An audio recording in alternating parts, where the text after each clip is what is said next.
C'est un pèlerinage qu'ils font de temps à autre pour se remémorer les belles heures du passé. Pendant 14 ans, Samir et Fatia Moufakir ont vécu dans cette splendide demeure à Boulogne-Billancourt. Voilà. Donc voilà l'hôtel particulier où on a vécu depuis 95-96. Que des souvenirs. Et les regrets aussi. Lui était le majordome, elle la secrétaire particulière de Madame Echter, la femme du célèbre couturier des années 80, Daniel Echter. Ici, ils ont partagé leur vie et leurs privilèges. C'était le luxe. Un beau jardin, une belle cave de vin, foie gras. Eh oui, c'est là où j'ai servi la famille Echter. Ce fut une époque. Ainsi va le monde. Avoir usé et abusé du train de vie fastueux de leur patronne, c'est justement ce dont le majordome et sa femme sont aujourd'hui accusés. Escroquerie, abus de faiblesse. 3 mois avant sa mort, en février 2011, Jennifer Echter porte plainte contre ses anciens employés. Les enquêteurs les soupçonnent d'avoir soutiré près de 2 millions d'euros à leur patronne. Bijoux, forte somme d'argent et même cet appartement. Samir et Fatia sont mis en examen, mais ils nient tout en bloc. On n'a pas profité de Madame Echter, on a profité de la vie, on a partagé avec elle sa vie. Laetitia Donc, Hallyday. on ne pouvait pas faire autrement, puisqu'on vit avec quelqu'un. Quand elle voyage, elle prenait des billets toujours en première classe. On était avec elle. Ce travail, c'est le plus gros coup de chance de leur vie. En 1993, Samir a 30 ans et il vivote de petits boulots lorsqu'il répond à une annonce. Madame Echter cherche un majordome. Il est immédiatement embauché. 4 ans plus tard, il présente sa fiancée Fatia à sa patronne. Elle est recrutée à son tour. Le salaire n'est pas mirobolant, 3 000 € par mois à eux deux. Mais tout leur est offert. Ça, c'est la maison de Saint-Tropez. Ça, c'est notre voyage toutes les deux à Dubaï. Ça, c'est notre voyage toutes les deux en Tunisie. On a été toutes les deux faire une thalasso. Ça, c'est toujours la piscine de Saint-Tropez. Roland Garros, avec Paulo César, l'ancien joueur de football brésilien. Il y avait avec le prince Emmanuel de Savoie, ça c'est avec le prince Emmanuel de Savoie et Laetitia Hallyday. Et c'est vraiment, même je suis aux commandes d'un avion privé. Voilà, c'est là. L'avion privé de M. Echter. On a fait les grands restaurants de France, on a fait les grands hôtels. Elle a toujours été généreuse avec nous. En effet, Madame Echter ne se contente pas de faire partager son train de vie à ses employés, elle les couvre aussi de cadeaux. Comment vous voulez qu'on oublie qu'on oublie Madame Echter? À chaque chose que je porte, à chaque chose quand je tourne, je pense à Madame Echter. Ça, c'est une écharpe. Ça, c'est un manteau. Au commissariat, on m'a reproché d'avoir un manteau Dolce & Gabbana. C'est un manteau qu'elle s'est acheté. Et comme il a été brûlé par la cigarette, elle me l'a donné. Elle est là, la bague que Madame Echter m'a offerte. C'est une bague de chez Tiffany. Pour qu'on la voie mieux. Elle s'est offerte la même. Et on s'est engueulé dans la boutique parce que je ne voulais pas d'une bague qui coûtait 6 700 €. Des bijoux, des vêtements de luxe et une montre Cartier pour elle comme pour lui. Samir et Fatia n'admettent qu'une faiblesse, avoir accepté ces cadeaux somptueux. On n'a jamais pris quelque chose à Madame Echter. On avait tout ce qu'il fallait. Pourquoi voler? Pourquoi prendre autre chose? Mais il y a beaucoup plus que ces cadeaux. Les Moufakir auraient aussi perçu d'énormes sommes d'argent sur leur compte en banque. Daniel Echter est aujourd'hui persuadé que le couple d'employés a manipulé sa femme pour lui extorquer ses biens. Alors, quel effet des cadeaux, oui. On fait de là à faire des cadeaux de 500 000 €, 1 million d'euros. D'abord, elle n'en avait pas les moyens. Je suis triste parce que qu'elle ait été abusée à tel point et que bon, et je suis écœuré par ces gens-là qui sont des thénardiers. Aujourd'hui, l'homme d'affaires se rend à Bruxelles pour lancer une nouvelle ligne de canapés. Bon voyage. Merci. Il a toujours du mal à s'expliquer comment son épouse aurait pu se laisser abuser à ce point par ses employés. Quand il la rencontre en 1973, elle semble pourtant être une femme de tête et n'hésite pas à tout plaquer pour lui du jour au lendemain. Elle a été top modèle dans les années 70 et elle avait arrêté sa carrière de top modèle, elle était rentrée comme journaliste à Match. Et en fait, j'ai été son premier interview. Je crois son premier et son dernier. Voilà, et c'est une femme tout à fait atypique. C'était une vraie bonne femme. Entre eux, c'est le coup de foudre. Il l'épouse au bout de 6 mois et lui ouvre sa fortune. Daniel Echter est déjà l'un des créateurs de mode les plus connus au monde. À l'époque de la mini-jupe, il crée une mode ample et cool pour les femmes, lance le sportswear pour les hommes et habille les enfants comme leurs parents. Le succès est immense. Pour le couple, commence alors ce qui ressemble à un conte de fées. Il s'offre un avion privé et un bateau. Tu conduis, mais tu gardes bien le cap, hein. Ouais. Reste bien droite et tu regardes bien devant toi la mer. Wow, c'est superbe.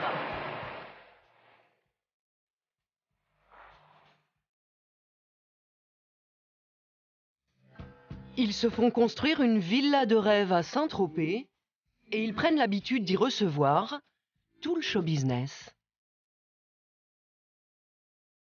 1, 2, 3. Johnny Hallyday, Stéphane Collaro et Carlos sont des intimes. On fait beaucoup la fête, on danse, on boit aussi. Et c'est là que l'histoire commence à se fissurer. Jennifer sombre peu à peu dans un alcoolisme mondain, puis quotidien. Le couple bat de l'aile.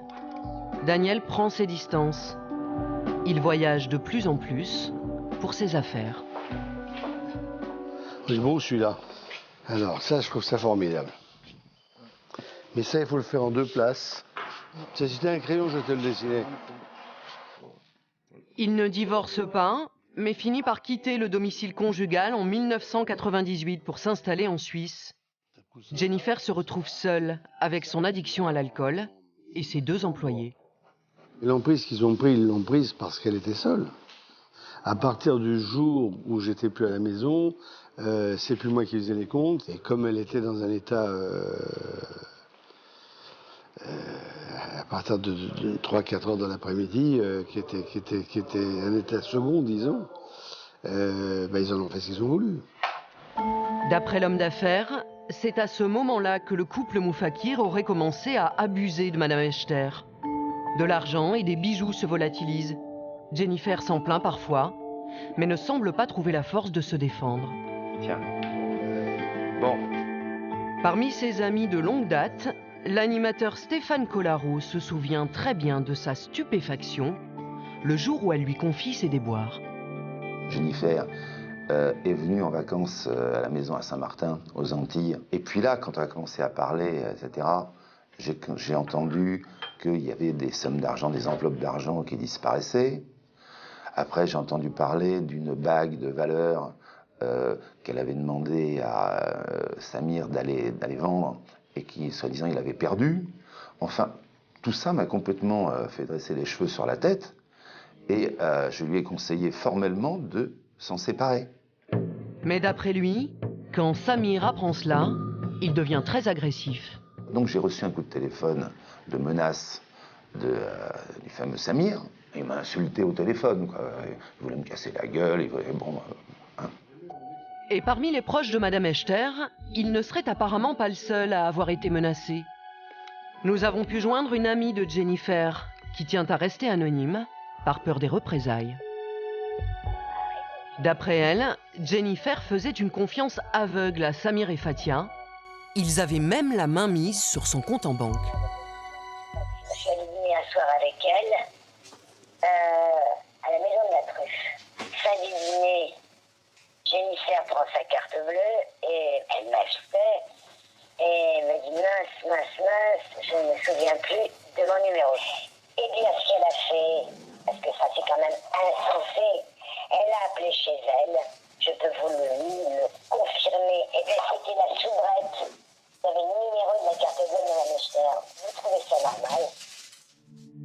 Malgré les mises en garde de ses amis, Jennifer garde toute sa confiance à Samir et Fatia. En 2004, elle va jusqu'à leur acheter un appartement. Un 3 pièces de 75 mètres carrés que les Moufakir habitent encore, à Boulogne-Billancourt. Cette fois, c'est un cadeau à 600 000 €.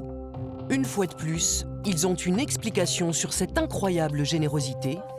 Jennifer les considérait comme sa famille. Comme on a les photos de famille sur le frigo, comme dans toutes les maisons, elle en fait partie. Elle est là. Avec Samy, qui avait Et Tyler. 3 ans. Et comme c'est la marraine de mon fils, elle a décidé de lui offrir cet appartement à son nom. Jennifer, j'étais très proche d'elle. J'étais son fils spirituel. J'étais son confident. J'étais son... quand elle se trouvait en larmes, abandonnée, humiliée, quelquefois, quand elle voyait Paris Match ou Gala, où elle voit son ex-mari avec tel ou tel machin, bon, il fallait s'appuyer sur quelqu'un. J'étais là, pendant ces moments difficiles. C'est l'histoire d'un attachement profond et réciproque que racontent les Moufakir, bien au-delà de la relation patron-employé. Mais d'après Daniel Echter, lorsque son ex-femme part en cure de désintoxication pour son alcoolisme, il semble bien que les fidèles employés en aient profité pour mener grand train avec son argent. Son avocat dit même avoir accumulé des preuves de ces abus. Du 14 juillet au 29 juillet 2006, c'est ici, Madame Echter est hospitalisée à l'hôpital de Garches. Eh bien, à la même période, l'analyse de ses relevés bancaires révèle des dépenses, des dépenses de restauration, des chèques, des retraits d'espèces, un paiement au Phuket, Paris, pour plus de 450 €. Alors qu'à ce moment-là, Madame Echter est hospitalisée. Ça interpelle nécessairement.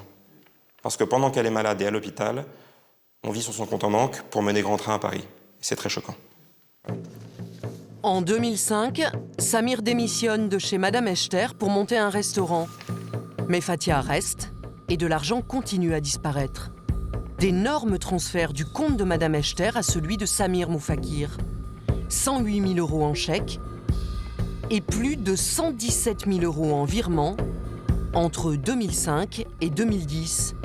Alors qu'officiellement, le majordome ne travaille plus pour elle à cette époque. Les Moufakir se défendent à leur tour en prenant un avocat. D'après eux, ces mouvements d'argent auraient transité par leur compte pour permettre à la famille Echter d'échapper aux impôts. Nous, on était des employés, donc on avait moins de risques à ce que le fisc s'intéresse à nous. Donc, au lieu de retirer de l'argent, de faire des virements sur son compte à elle, ici en France, il le faisait sur son compte, le compte de mon mari, et que lui, il les retirait, lui donnait en espèces. Tout bascule en 2010, quand Jennifer tombe malade. Maintenant, c'est son ex-mari qui gère ses comptes. Et la mauvaise surprise, ils sont quasiment vides. À 68 ans, Jennifer Echter est ruinée.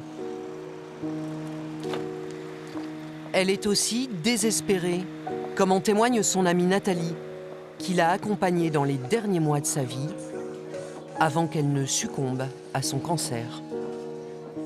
Elle était tellement déçue, parce qu'effectivement, elle a mis beaucoup d'affection dans cette famille et tout ça, et trahie, donc, par ces mêmes gens. Ils lui ont tout pris. Sa confiance, son affection, son argent, ils lui ont tout pris. Elle n'avait plus aucune raison de vivre. C'est ce qu'elle me disait. Elle me dit, je vais vivre pour quoi? Il faut qu'ils se rendent compte de ce qu'ils ont fait, quoi. Dans l'état de déprime dans lequel elle a fini. Madame Echter s'est laissée mourir. Elle ne s'alimentait plus. Elle s'est laissée mourir. Selon les Moufakirs, toutes ces accusations seraient une cabale montée par la famille Echter. Mais alors, comment expliquer la plainte pour abus de faiblesse déposée par Madame Echter? D'après eux, la signature de Jennifer aurait été falsifiée. Ils ont à leur tour porté plainte pour faux. Où sont donc passés les centaines de milliers d'euros transférés sur le compte de Samir? Les Moufakirs n'affichent en tout cas aucun signe extérieur de richesse. Aujourd'hui, Samir travaille comme consultant en entreprise et Fatia a ouvert un petit restaurant pour lequel elle affirme s'être endettée. Il y a un couscous? Un seul? Je vous donne juste la boulette. On est maintenant très loin de la vie de château. S'ils étaient reconnus coupables, Samir et Fatia pourraient être condamnés à rembourser 2 millions d'euros et à purger jusqu'à 5 ans de prison.